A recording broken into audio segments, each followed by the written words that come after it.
A ciência viveu durante muito tempo sob a influência filosófica de René Descartes, que afirmava que os animais não tinham alma e, portanto, eram incapazes de sentir e sofrer. Um postulado bastante conveniente para responder às acusações de crueldade em pesquisas. Entretanto, os próprios trabalhos científicos ajudaram a derrubar esse conceito, evidenciando a necessidade de se adotar parâmetros éticos no trato desses seres. Utilização de animais em laboratórios é o tema de hoje do Viver Ciência. O uso de animais com objetivos científicos é uma prática antiga. Animais de várias espécies são empregados em experimentos e testes a fim de comprovar a eficiência de vacinas, medicamentos e cosméticos. Atualmente utiliza-se muito os roedores, vários tipos de roedores, camundongos, ratos. Na UFG utiliza muito camundongos e ratos, mas a utilização de alguns felinos de pequeno porte, gatos, alguns cães também, dependendo do tipo de pesquisa. Os cientistas defendem que o uso de animais em laboratórios é importante para se conhecer a fisiologia dos organismos e resulta em grandes benefícios para os humanos e também para a população animal. Então o fato de utilizar, às vezes, roedores, outros grupos de animais, como cães, gatos, é bom porque essas pesquisas vão auxiliar o aparecimento de novas tecnologias, novas drogas, novos medicamentos, tanto para os humanos como também para os próprios animais. Há vários avanços, então várias drogas antihipertensivas, por exemplo, o tratamento da pressão arterial, tratamento de diabetes. No caso de animais também, pesquisas envolvendo tratamento de doenças nesses animais, utilização de células-tronco para doenças de lesão de medula espinhal. No campo oposto estão as sociedades protetoras dos animais, que acusam os laboratórios de submeter as cobaias a testes dolorosos e cruéis. Uma alegação prontamente rebatida pela classe científica. Nenhum experimento controlado em laboratório pode ter sofrimento no animal, porque o sofrimento vai ocasionar um problema para aquele resultado. Então aquele resultado não vai ser fidedigno do que o medicamento ou que aquela droga pode ocasionar. Então os animais são tratados da melhor maneira possível, com aprovação dos projetos no comitê de ética, passa por um crivo de especialistas e minimizando sempre o sofrimento do animal. Olá! No Viver Ciência de hoje estamos falando sobre a utilização de animais em pesquisas. Nossos convidados são a doutora em Bem-Estar em Animais de Laboratório, presidente do Comitê de Bem-Estar Animal do Conselho Regional de Medicina Veterinária e coordenadora do Biotério da UFG, Ekaterina Akimovna Botovchenko-Rivera, e o doutor em Fisiologia e professor da UFG, Gustavo Rodrigues Pedrino. Bem-vindos ao Viver Ciência. Obrigada, Divino. É um prazer poder falar desse tema que tem bastante conteúdo ético.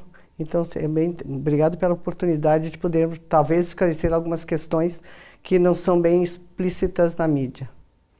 Muito obrigado, Divino, e toda a equipe aqui da UFG, da TV UFG. Para mim também é um prazer poder estar debatendo um pouco sobre esse tema bastante abrangente.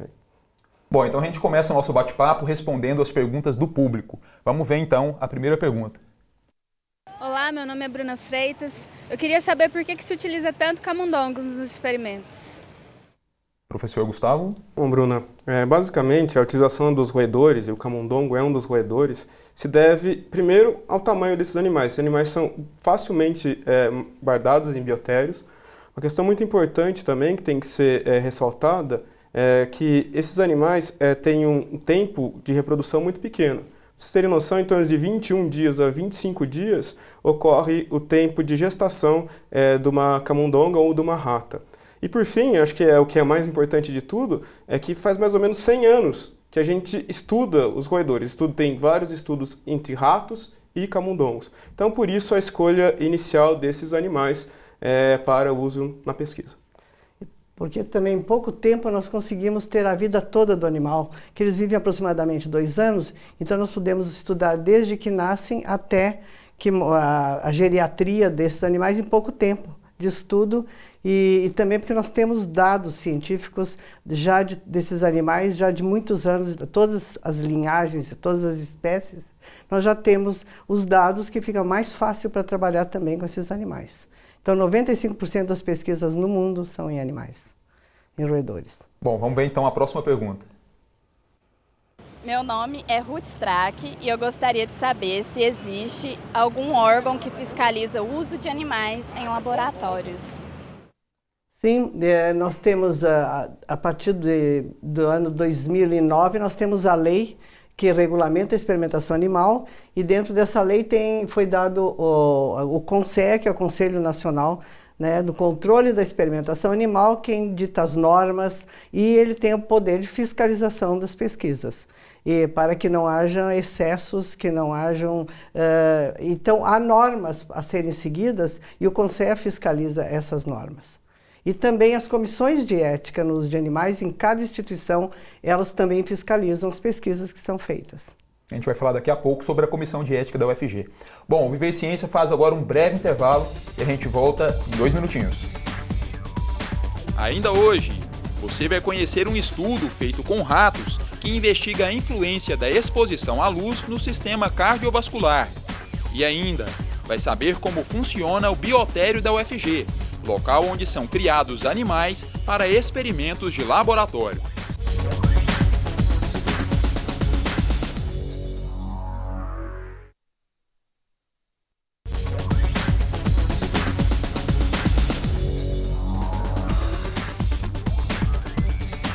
Estamos de volta com Viver Ciência, hoje tratando sobre o uso de animais em pesquisas.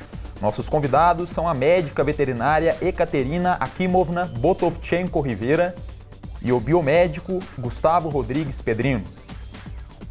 Porteiros, vigias, taxistas, diversos profissionais invertem os turnos, trabalham durante a noite e dormem durante o dia. Será que essa condição pode interferir na pressão arterial desses indivíduos?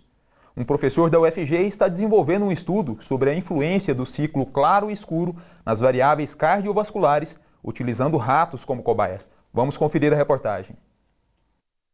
A hipertensão pode desencadear graves problemas cardiovasculares, como os ataques cardíacos e os derrames cerebrais.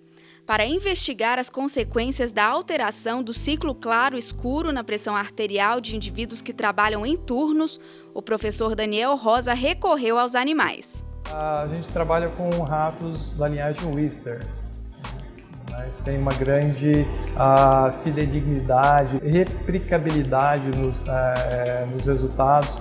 Então isso garante para a gente uma boa margem de segurança aí do que a gente está investigando, o que a gente pode relatar isso como um possível mecanismo fisiológico numa determinada fisiopatologia. O estudo com animais possibilita um controle efetivo das variáveis, como a exposição à luz, algo que seria praticamente impossível com cobaias humanas. A pesquisa é recente, mas já há indicativos de resultados. Quando você altera o ciclo claro-escuro do animal, ele apresenta uma alteração, né, de pressão arterial. Essa pressão arterial ela fica mais elevada, né, tem alterações, né, nos controles intrínsecos da pressão arterial. Então essa é já um resultado que a gente conseguiu obter já em outros estudos. Mas o que garante que as reações observadas nos ratos vão se repetir em humanos? Segundo o professor Daniel, não há garantias, mas o estudo é importante, uma vez que, em se tratando de ciência, o conhecimento cumulativo tem grande valor. Imagine que o estudo da hipertensão arterial seja um muro, tá certo? A contribuição que eu tenho é um tijolinho desse muro, então a gente constrói, né, uma teoria e aí a gente chega num tratamento, né, chega num fármaco que pode estar aliviando e dando qualidade de vida aí para a população. Bom, professora Ekaterina, muita gente não sabe, mas existe uma ciência que estuda, né, esses animais que são utilizados em pesquisas, determinando como eles devem ser criados, manipulados. Fala um pouquinho pra gente sobre essa ciência. Ela é relativamente nova, se chama Ciência de Animais de Laboratório, relativamente estruturada como ciência como tal, como nome, porque ela já vem desde os primórdios da humanidade. O homem já testava fazia testes desde que o homem é homem, para saber como funcionava o organismo, como a fisiologia, a farmacologia. Então essa ciência ela engloba todas as ciências biomédicas, ciências básicas, ela engloba farmacologia, fisiologia, anatomia, todas fazem parte da ciência de animais de laboratório. E ela busca o bem-estar dos animais? Ela trabalha em dados precisos, mas visando sempre o bem-estar dos animais. Tá? Bem-estar dos animais que são utilizados. Professor Gustavo, a anatomia dos animais ela é diferente da dos humanos. O que garante então que esses testes que utilizam animais como cobaias são eficazes? Bom, em relação à questão da anatomia dos animais serem diferentes da do humano, isso é uma pergunta que sempre, quando a gente discute esse tema, é abordado. O ponto inicial que eu queria destacar é que existe uma similaridade de estruturas dos animais com os seres humanos. Por exemplo, minha área de atuação é a neurociência. Então existem regiões, núcleos, centros no cérebro que são similares ao ser humano. Como a gente sabe isso? A gente identifica nos animais, então, a importância dessas regiões cerebrais e depois, usando a patologia, um exemplo clássico é o acidente encefálico vascular, a gente vê que a lesão nessas mesmas regiões no homem tem os mesmos problemas ou trazem as mesmas disfunções que a gente verifica no animal. Então, apesar de ser menor o cérebro do animal, as estruturas relacionadas com o controle, por exemplo, da sua respiração, controle cardiovascular, da tua pressão arterial, etc., são similares entre o homem e os animais. Professora Caterina, as pesquisas que envolvem animais buscam, em sua maioria, desenvolver aí novas vacinas, novos medicamentos, mas a indústria dos cosméticos também testa seus produtos em bichos. Como você avalia a utilização de animais nesse caso? Em primeiro lugar, tem que saber que cosméticos não são só maquilagem ou qualquer outra coisa. São as pomadas para queimaduras, pomadas de antibiótico, qualquer coisa que vá sobre a pele. Então, que são muito importantes. E a indústria de cosméticos, ela já não testa muitos dos seus... Porque já conhece os princípios ativos, não é necessário testar quando diz esse produto não foi testado em animais, é que não foi recentemente, porque o princípio ativo já foi testado há muito tempo, não é necessário repetir esse teste. Mas agora, quando há alguma molécula nova que vai trazer algum bem, por exemplo, para queimaduras, pomadas para queimaduras, aí sim são necessários testes ainda. Mas a maioria dos produtos, shampoos, essas coisas, já não se necessita retestar em animais. Ok, o Viver Ciência faz agora mais um intervalo. No próximo bloco você vai conhecer o espaço da UFG, onde são criados animais para a utilização em pesquisas. A gente volta em instantes.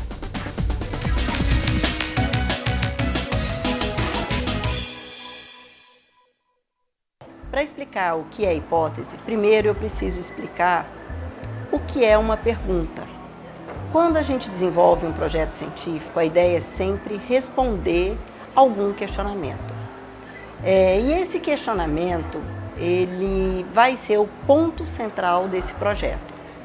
A hipótese é esse questionamento respondido de uma maneira positiva, ou seja, você tem uma pergunta, transforma essa pergunta numa afirmação e essa resposta positiva à pergunta é a sua hipótese científica. Você realiza o seu experimento ou o seu estudo para comprovar ou não essa hipótese levantada.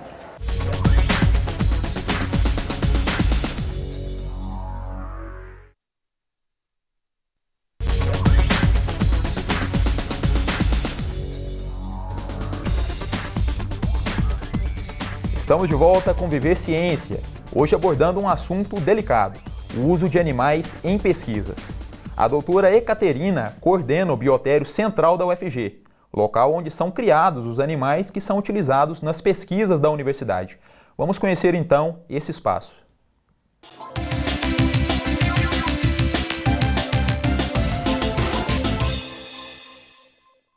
Biotério é o local onde se criam animais utilizados em pesquisa, ensino ou testes.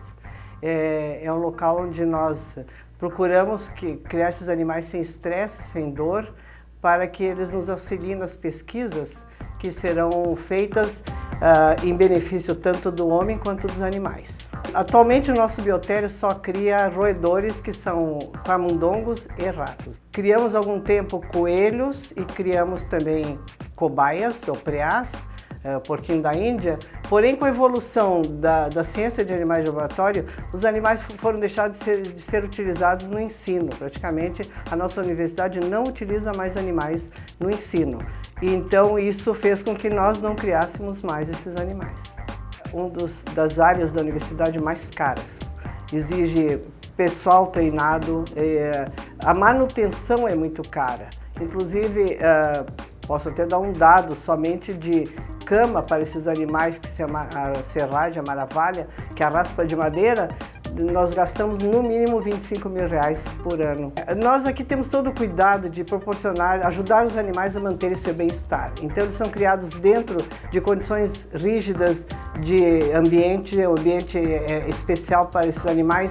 Não somente a pessoa que cuida dos animais entra nas salas, e o médico veterinário.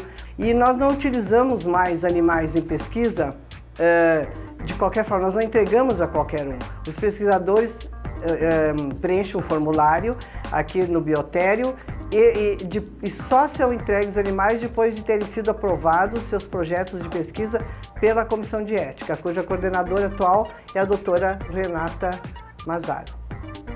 A CEU é a Comissão de Ética em Uso de Animais e ela é ligada à Pró-Reitoria de Pesquisa e Inovação da UFG. A CEU é uma comissão que envolve vários professores conselheiros, né?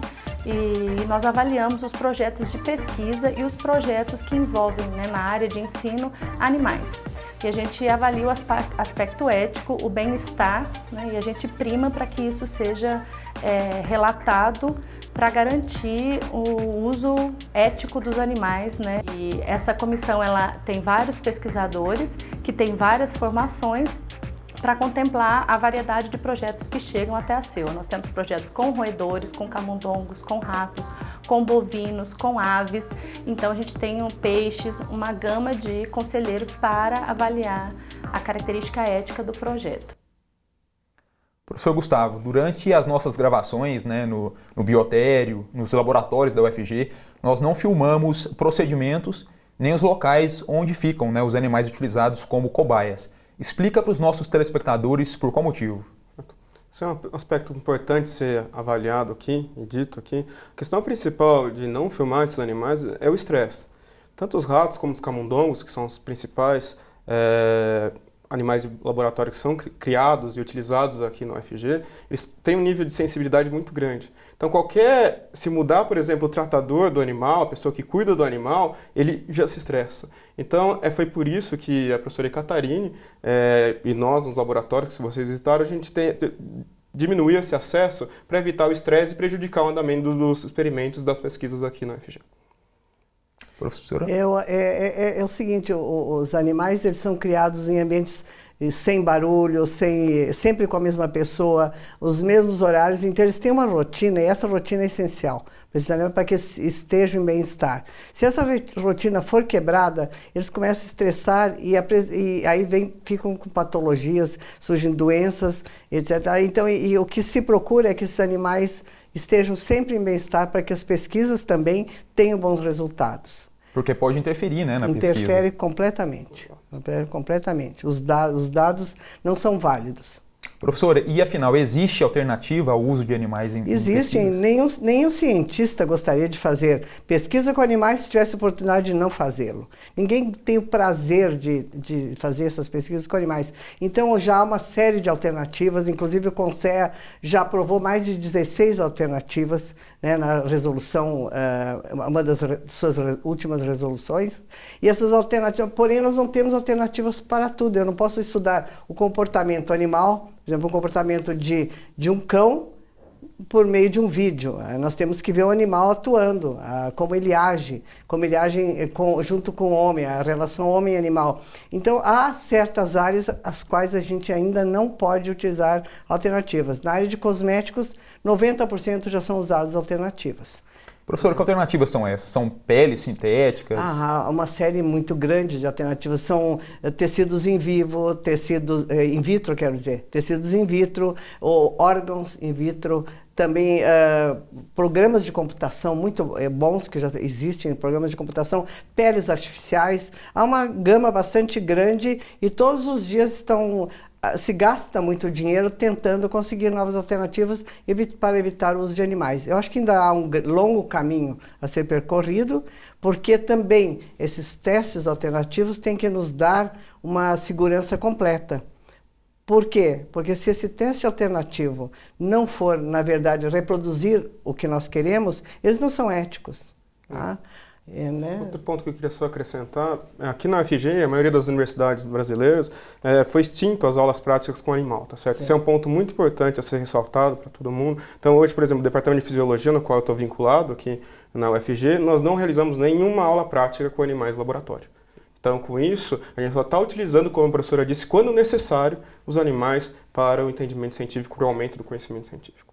Professor Gustavo, a gente sabe que a relação aí entre a classe científica e os ativistas, né, dos direitos dos animais é por vezes conturbada, conflituosa, mas a atuação desses grupos também é importante? Como você avalia essa questão? Com certeza, esses grupos contribuem muito, acho que através principalmente do diálogo, tá certo? Acho que o diálogo entre as partes é importante. Por exemplo, hoje os comitês de ética, as comissões de éticas, elas têm que ter um membro da comissão de ética um ambientalista ou que está vinculado principalmente a uma das organizações não governamentais. Isso é muito importante, ouvi-los. Acho que a evolução da pesquisa nas ciências dos animais, na pesquisa com animais, se deu graças muito ao trabalho desses ambientalistas. Então, muitas pessoas acham que a gente trabalha, nós somos contrários, antagônicos. Na verdade, eu não vejo mais esse antagonismo, porque tanto o pesquisador quanto o ambientalista visa o quê? O bem-estar animal. E um ponto importante que eu quero falar para vocês, já foi dito pelo professor André no vídeo, a ciência com o animal contribuiu muito para a medicina veterinária. Então, vários tratamentos e várias patologias dos animais conseguiram ser curadas graças à ciência, graças ao desenvolvimento da ciência com os animais. Bom, o Viver Ciência de hoje está chegando ao fim. Eu quero agradecer a participação da professora Ecaterina Rivera no nosso programa. Obrigado, professora. Obrigado. Foi um prazer, Divino. Estamos abertos a qualquer dúvida, perguntas que quiserem sobre o assunto. Obrigado. Obrigado também pela participação, professor Gustavo Pedrino. Eu que agradeço, Divino. Agradeço todo mundo que está assistindo, tá certo? E espero ter contribuído para um maior conhecimento sobre esse aspecto interessante da vida acadêmica, e também coloco à disposição de todo mundo que tiver dúvida, quiser me procurar, fico ali no Instituto de Ciências Biológicas 2 à disposição. Obrigado. E obrigado a você que nos assiste, lembrando que você pode continuar acompanhando o nosso programa através do site da TV UFG e das redes sociais. Até a próxima!